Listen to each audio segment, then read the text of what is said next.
Hello students.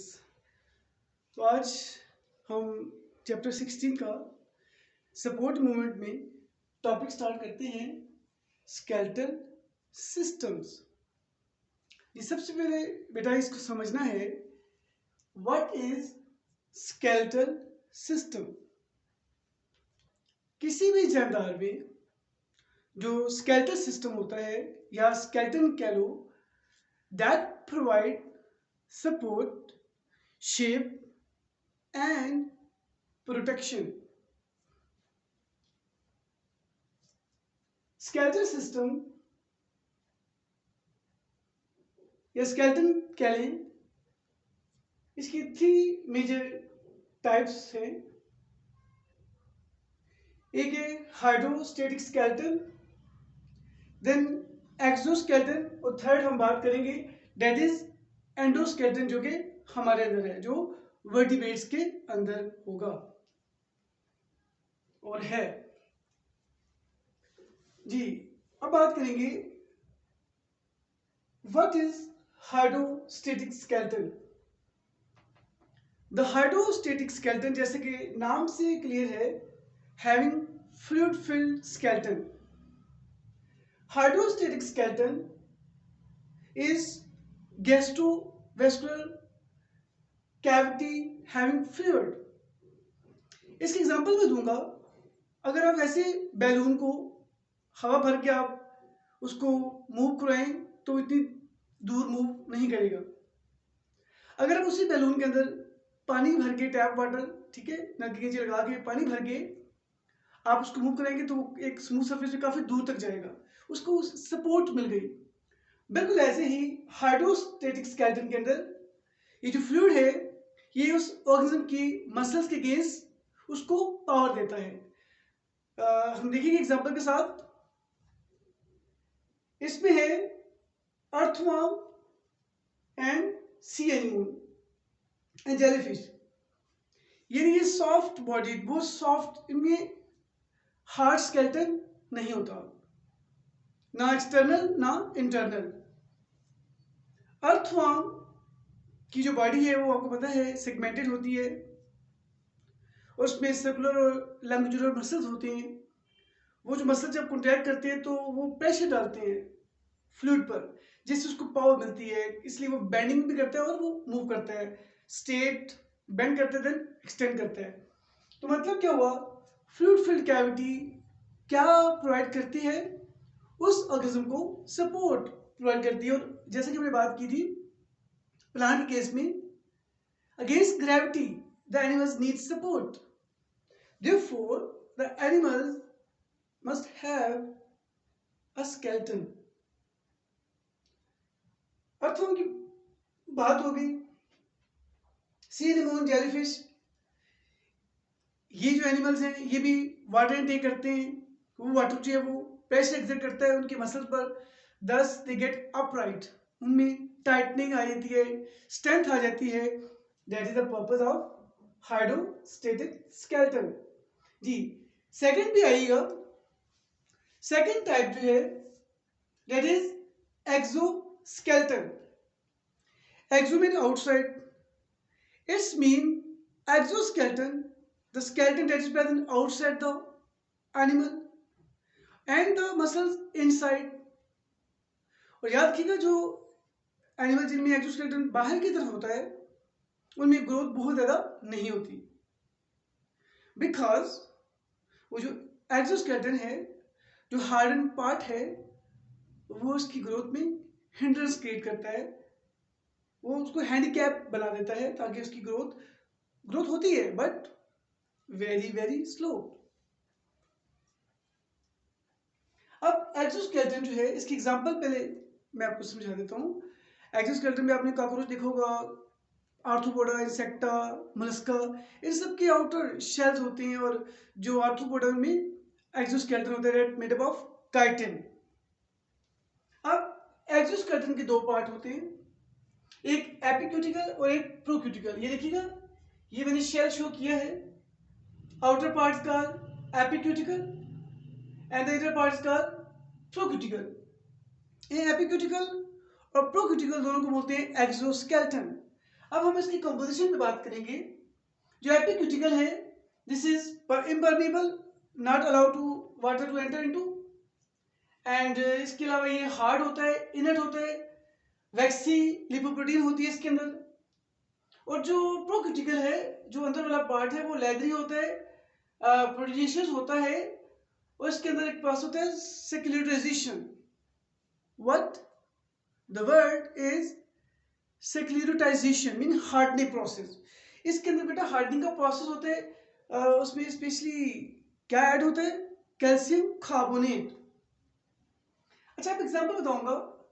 सेंसिला and lenses की बात करेंगे, जो स्पेशली एक्सोस्केलेटन वाले हैं। जो आर्थ्रोपोडा में देखा होगा आपने, किचन में देखा होगा कॉकरोच को, उसके दो ऐसे ब्रिसल्स से होते हैं, antenna type like this one. तो वो उसके ब्रिसल्स है, वो उसके एक्सोस्केलेटन है। फिर आपने देखा होगा जो डिफरेंट स्कॉर्पियंस हैं, स्पाइडर्स हैं, और जो आर्थ्रोपोडा के जो उनमें लेंसेज होते हैं, ठीक है, वो सब क्या है? एक्सोस्केलेटन है। और जो सेंसिला वर्ड है, ये भी फाइन शार्प हेयर्स को कहा जाता है, ठीक है। ये अपेंडिसेस होती हैं। These are the examples of exoskeleton. एक बात तो समझा दूं, मस्का में तो आउटर शेल होता है, अंदर होता है उसमें मेंटल, ठीक है। और स्नेल, पता है स्नेल में वन शेल होता है। स्नेल का जो शेल है वो सॉफ्ट होता है थोड़ा, ठीक है। बाकी कुछ के हार्ड भी होते हैं। आर्थ्रोपोडा पे बात करें तो आप देख सकते हो उनमें एक्सोस्केलेटन होता है, that is made of chitin. और जिस जगह उनकी जॉइंट्स होती हैं वहां पे वो सॉफ्ट होता है, ताकि उसमें फ्लेक्सिबिलिटी आ जाए। Okay, this is all about. Now we will go into detail about the exoskeleton, the phenomena that's called ecdysis or molting। बहुत इंपॉर्टेंट है। अब थोड़ा सा एग्जाम के हवाले से बात करते चलो। इसमें से कोई भी एग्जांपल एमसीक्यू में आ सकती है, ये शॉर्ट पूछ सकती है, ठीक है। एक्सोस्केलेटन के बारे में पूछा जा सकता है। ये वाला बहुत इंपॉर्टेंट है, इसकी डेफिनेशन 2 मार्क्स की आ सकती है, या ये लॉन्ग में 4 मार्क्स का इसकी 4 स्टेजेस के बारे में आपसे पूछा जा सकता है। इसलिए चीज़ों को, बायोलॉजी को स्पेशली हर सब्जेक्ट को अच्छी किसी कंसेप्ट से पढ़ा करें, समझा करें। यही नॉलेज होता है, यही मजा आता है समझने का। ओके, सबसे पहले मैं डिफाइन करूंगा व्हाट इज ecdysis और मोल्टिंग। बहुत सिंपल है। ये जो आपने देखा होगा एनिमल्स अपने शेल्स को रिमूव करते हैं, एक नेचुरल फिनोमेना है। When the animals become mature, they shed their exoskeleton। जैसे आप देखोगे, हालांकि जो सांप है, स्नेक है, वो तो आर्थ्रोपोडा नहीं है, लेकिन वो रेप्टाइल्स में आता है। वो भी अपने शेल को उतारता है। वो देखोगे उसकी जो कवरिंग्स होती है वो रिमूव कर देता है। इस तरह कॉकरोचेस में और बहुत सारे जो इंसेक्ट्स हैं, they remove their shed with the passage of time, intervally. Different animals के डिफरेंट टाइम्स हैं। When they mature, they shed their out skeleton, mean old exoskeleton, वो अपने रिमूव कर देते हैं। Okay, now I have to start this. What is ecdysis or molting? The periodic shedding of exoskeleton या cuticle कह लें during the course of growth, यानी growth के दौरान जब वो मेच्योर होते हैं तो they intervally periodically shed their exoskeleton. मैं यहां पढ़ देता हूं डेफिनेशन के। The periodic shedding of exoskeleton during the course of growth is called ecdysis और मोल्टिंग। अब इसमें रूल क्या है?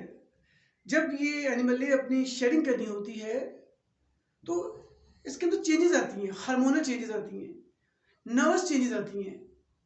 Then the animal ready to remove its shed और exoskeleton, sorry, remove its exoskeleton mean shed their exoskeleton.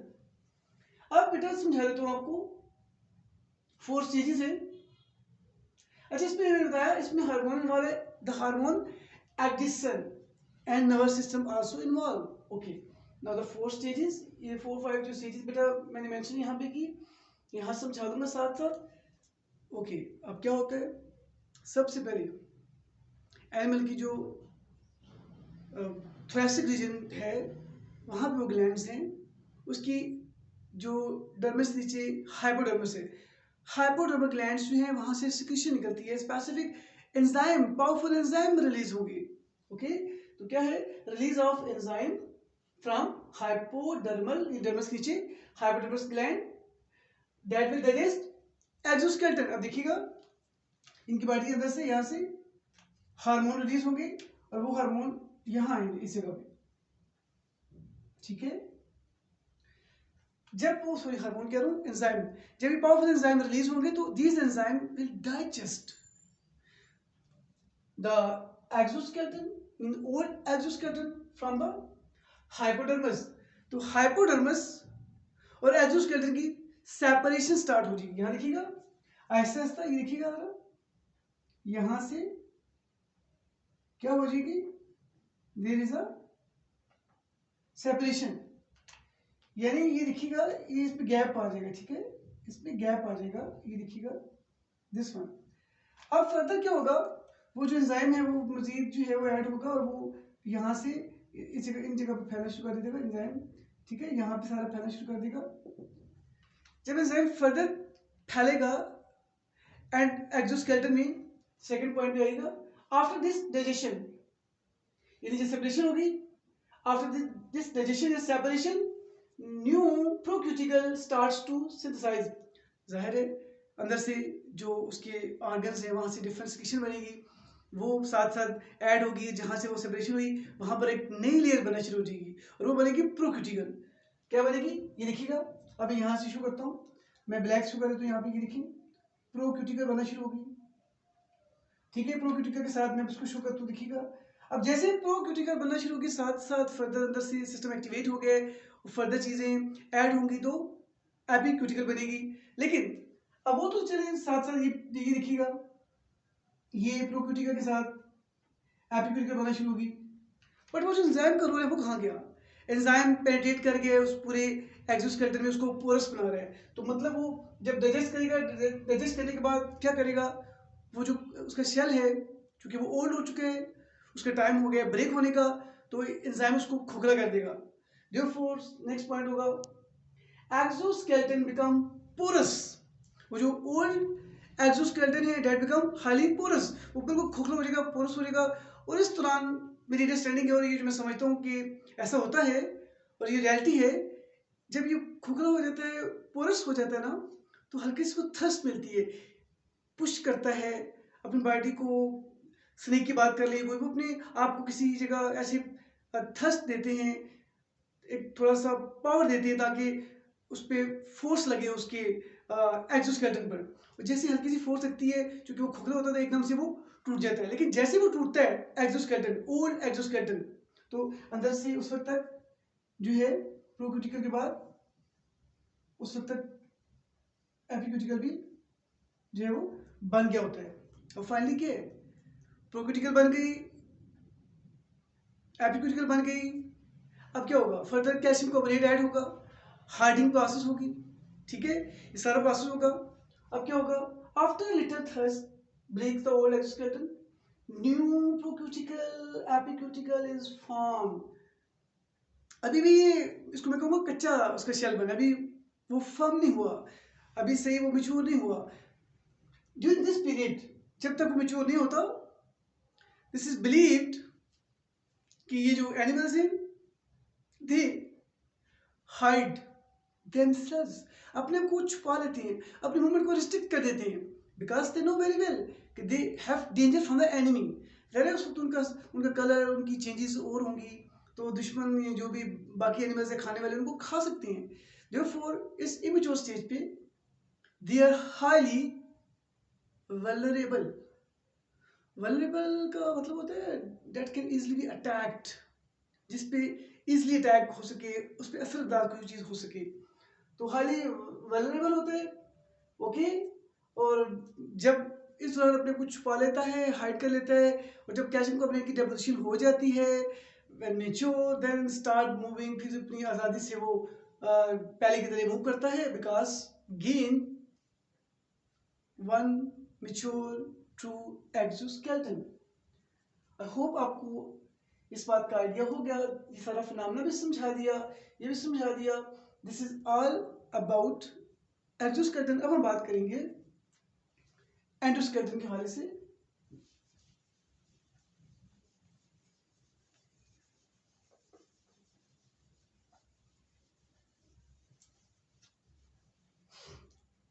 जी देखिएगा बच्चों, now endoskeleton. जी endoskeleton की बात करें तो ये दो तरह के टिश्यूज होते हैं। एक होता है टिश्यूज में दैट इज, एक आप बोन कह लो और एक का आप कह लो कार्टिलेज, ठीक है। एंडोस्केलेटन की बात करते चलो, endoskeleton that skeleton inside and muscle attach outside. जैसे हम हैं, वर्टिब्रेट्स हैं, हाँ ऐसो में ग्रोथ अच्छी होती है। और जो ये स्केलेटन है, और मैं बता दूं, एंडोस्केलेटन बताया, शेप वर्ड्स सब कुछ पता है आपको, और इसमें प्रोडक्शन शेप है। और हमारे केस में, वर्टिब्रेट केस में, बोन में ब्लड प्रोडक्शन होती है, सपोर्ट शिप तो मिलती है, होमियोसिस का फिनोमेना होता है, मिनरल्स डेपोजिशन होती है। Okay, all these are the functions of the endoskeleton. And now endoskeleton में दो तरह के टिश्यू होते हैं, one hard compact connective tissue make bone. Bone जो होती है, bone is a compact dense connective tissue से होता है, बनता है बोन। और कार्टिलेज में क्या होता है, those connective tissues that are not much dense but loosely they make cartilage. अब हम बात करेंगे बोन के हवाले से। बोन को मैं ड्रा भी करूंगा। बोन के दो पार्ट होते हैं, compact bone and spongy bone. अब मैं आपको डायग्राम से एक बात समझा देता हूं, ठीक है। ये देखिएगा, ये आप समझिएगा, ये बोन है, ओके। और इस बोन में हम ये वाला पोर्शन जो है, इसको हम अंदर पार्ट को शो करेंगे स्पॉन्जी टाइप, ठीक है।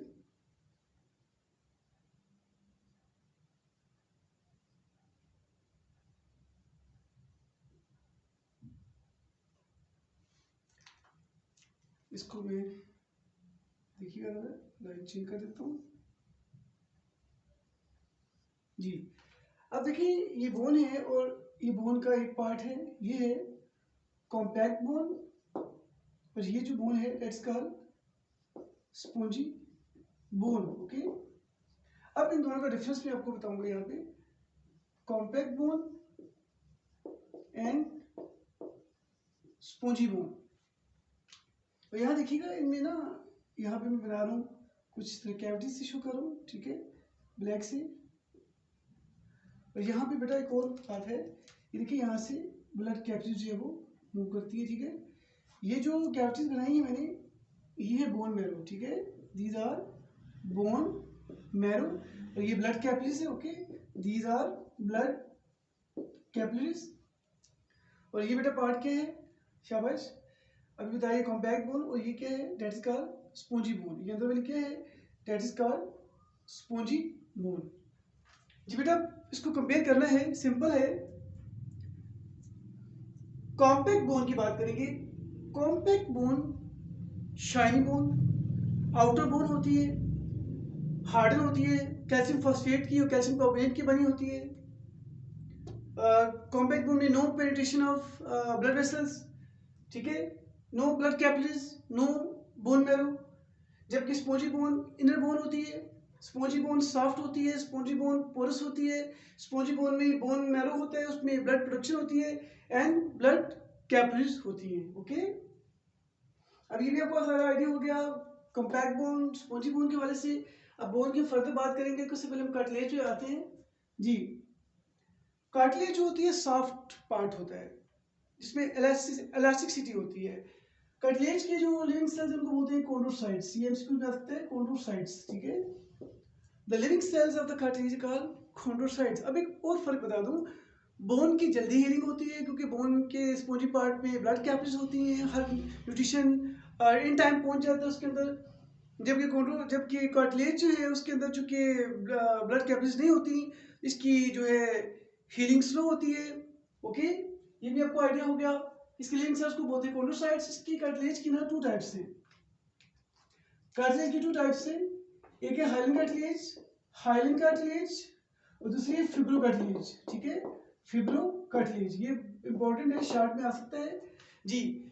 जो हाइलिन कार्टिलेज है दोनों सॉफ्ट है। हाइलिन कार्टिलेज जो होती है this is present in the knee joints. ठीक है, और इसके अलावा हमारे जो लॉन्ग बोन्स के एंड्स होते हैं कार्टिलेज वहाँ होती है, और हमारे जो जॉइंट्स है वहाँ पर ये काफ़ी अबंडेंट अमाउंट में ये वाला टिश्यू होता है हाइलिन कार्टिलेज। और इसकी एग्जांपल बता दी जॉइंट्स वगैरह। और जो फिब्रो कार्टिलेज है मोर सॉफ्टर, हैविंग मोर इलास्टिसिटी या लचक कह लें। और जो फिब्रो कार्टिलेज है ये मैट्रिक्स ऑफ कोलेजन फाइबर्स होते हैं, सॉफ्टर होता है। ये एग्जांपल ये पिना इसको बोलते हैं। ये कितना सॉफ्ट, देखिए सॉफ्ट मुड़ जाता है। एपिग्लॉटिस है जो यहाँ, ठीक है, होता है एपिग्लॉटिस। और ये नोज बोन, ये देखिए इसमें लचक है। तो ये सब क्या एग्जांपल ऑफ फिब्रो कार्टिलेज।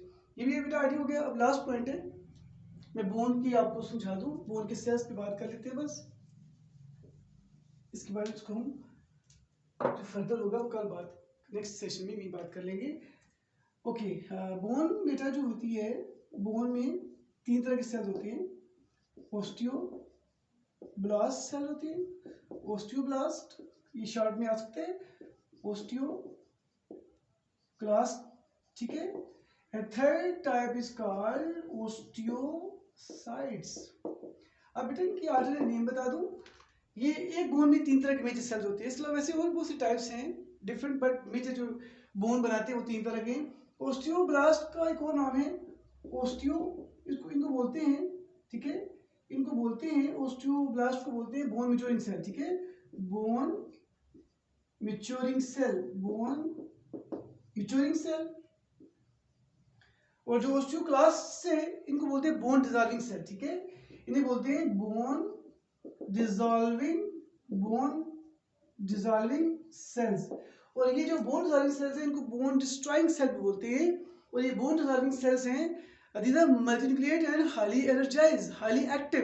ठीक है, और लास्ट है ओस्टियोसाइट्स जो हैं, इनको कहा जाता है बोन।